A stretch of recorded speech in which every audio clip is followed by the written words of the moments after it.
In history this week, we are still in Asia, but we're in India. So we've gone a little bit west from last week from China and Japan. And this chapter is called The Moghul Emperors of India.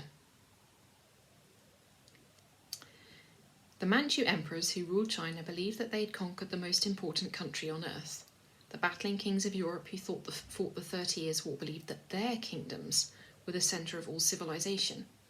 But the kings of India knew that India was the centre of the world. During the years that we've been reading about, 3 emperors ruled in India. The first was named World Caesar. When World Caesar's son inherited his father's throne, he named himself King of the World.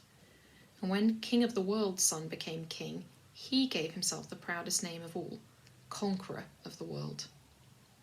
The first emperor, World Caesar, was a descendant of the great Mongol warrior Genghis Khan. Many years before, one of Genghis Khan's relatives, a prince named Babur, had wandered south down to India. Here he found a number of different little Indian kingdoms, each governed by a nobleman.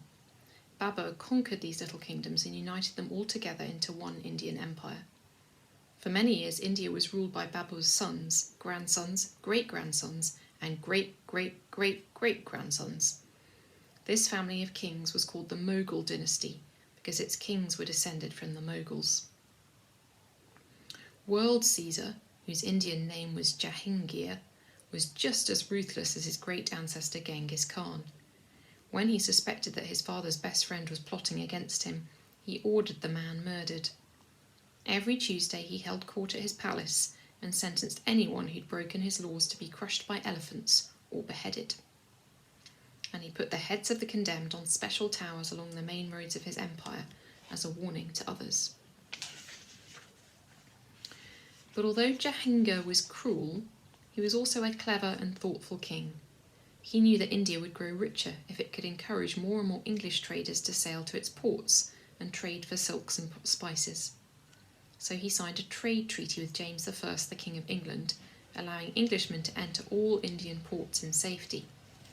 And Jahangir was the first Indian emperor to invite an English ambassador, a special state official sent by one country to another in order to help the two countries be friends, to India.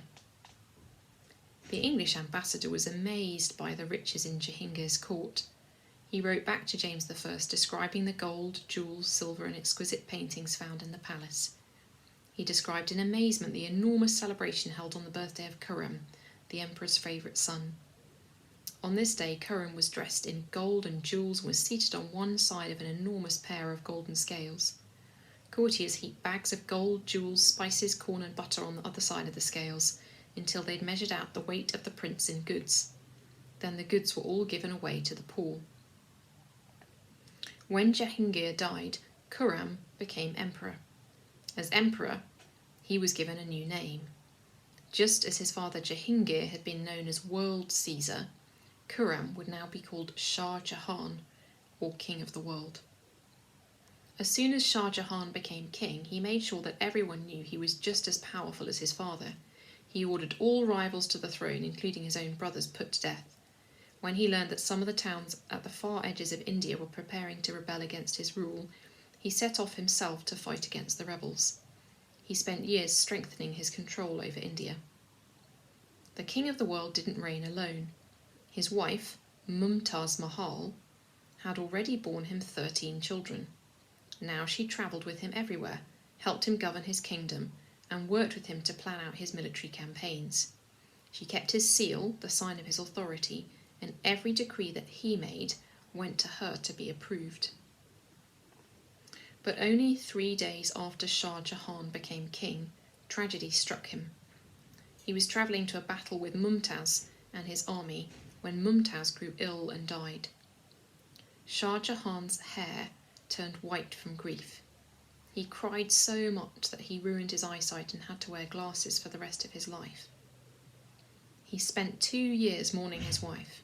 During this time, he refused to hear any music, wear beautiful clothes, or eat any rich food. When the 2 years was over, Shah Jahan decided to build Mumtaz Mahal a tomb or mausoleum that would show the world how much he loved her. Shah Jahan quarried the finest transparent marble and the reddest sandstone for this tomb. He gathered precious stones for its walls, shining green jade, sparkling diamonds, sky blue turquoise. He chose a beautiful spot on the banks of the Yamuna River, where the tomb would overlook the clear running waters. 20,000 craftsmen laboured over the building for over 20 years. They built a huge marble dome, surrounded by smaller domes, on a red sandstone foundation. A huge garden in front of the tomb was planted with tulips and daffodils. A red mosque was built on either side of the mausoleum so that the Muslims of India could worship there. All of the buildings were covered with intricate carvings of vines, fruit, leaves, and flowing lines of Arabic writing from the Muslim holy book, the Quran.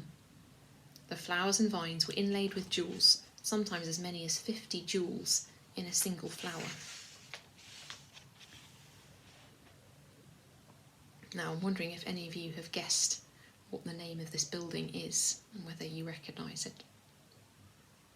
Shah Jahan had built the most beautiful building in India. This mausoleum, the Taj Mahal, became known as the eighth wonder of the world. While Shah Jahan supervised his building projects, he left much of the actual work of ruling the kingdom to his 4 sons. Each son was a general in Shah Jahan's army and ruled over 1/4 of the empire. Shah Jahan's son, Aurangzeb, was one of his best generals and rulers, and Shah Jahan sent him out over and over again to fight for his father's empire. But although Aurangzeb conquered cities and led his father's army to victory, Shah Jahan didn't reward him. Instead, he criticised Aurangzeb and reduced his rank. Meanwhile, Shah Jahan's favourite son Dara lounged around the court and grew more and more popular with his father. When Shah Jahan announced that Dara would be his heir, Aurangzeb rebelled. He collected his army together, marched into his father's capital city and defeated Dara's soldiers. Dara ran away, and Shah Jahan himself had to surrender to his son. Aurangzeb ordered his father imprisoned inside his own fortress. He made sure that the old emperor had food, water, servants and doctors, but he never allowed Shah Jahan to leave the fortress again. After Shah Jahan wrote him letters complaining about his treatment, Aurangzeb even ordered that all of Shah Jahan's paper and pens be taken away. Now Aurangzeb was the ruler of India. He gave himself the title Conqueror of the World. He kept Shah Jahan imprisoned until the old man died. Shah Jahan was buried next to Mumtaz Mahal in the Taj Mahal, and Aurangzeb, Conqueror of the World, was the undisputed emperor of all India. Now, you have a few questions that you can answer on that section, and when we finish the next section, we'll also have an activity related to some of that story.